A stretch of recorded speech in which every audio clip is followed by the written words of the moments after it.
شادی میں خوشیاں. یاد رکھیں, if gratitude is lacking in a marriage, then that marriage is disturbed and destroyed. Focus on the positives. حدیث میں آتا ہے اگر تمہیں کوئی اس کی بات بری بھی لگتی ہے, بہت ساری اس کی کوالٹیز ہیں جو اچھی لگتی ہوں. میرٹل ہارمنی اگر ہم چاہتے ہیں تو ہمیں شکر ادا کرنا ہوگا, اللہ کا بھی اور دوسرے انسان کے بھی, اپنے اسپاؤس کا بھی, کہ اس میں اگر یہ کوالٹی بھی تو ہے, یہ سب چیزیں بھی تو ہیں. اگر کیا ہو گیا, ایک دو چیزیں ایسی ہیں جو مجھے پسند نہیں آتی, بٹ اگر ہم وہ بلنکرز آف انگریٹیوڈ پہن لیں گے نا, اور ہم صرف فوکس کریں گے نیگیٹیوز پہ, تو پھر کبھی بھی ایسا نہیں ہوگا کہ ہم اپنے شادی شدہ لائف میں خوش ہو سکیں. Because I have a lot of experience in counseling and marriage counseling as well. تو جو ایک چیز بوائل ڈاؤن کرتی ہے نا, وہ ناشکری ہے, وہ کفران نعمت ہے.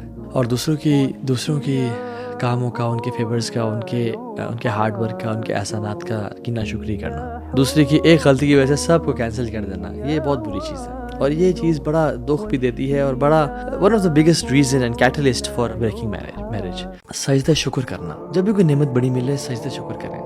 ایون جب ہم نے ہیٹر کے سامنے بیٹھ گئے اور ہمارے ہاتھ گرم ہو گئے, یا جو ہم نے کوئی پانی کا سپ لے لیا, یا جو ہم نے کھانا کا نوارا لیا اور اٹس ٹیسٹی, ہمیں اللہ کی بلیسنگ کا اندازہ ہوگا, تو ایک جو چیز آپ کر سکتے ہیں وہ یہ ہے کہ اللہ کے نبی صلی اللہ علیہ وسلم سجدہ شاکرن, سجدہ شکر کیا کرتے تھے. یہ سنت بھی ہے اور بہت سارے سلف صالحین سے بھی ثابت, صحابہ سے بھی ثابت ہے. کعب بن مالک کو جب پتہ چلا اللہ نے ان کے بارے میں آیات نازل کی اور وہ جو ان پہ بائیکاٹ تھا وہ ہٹا دیا گیا, تو فوراً سے کیا کیا, سجدہ شکر ادا کیا.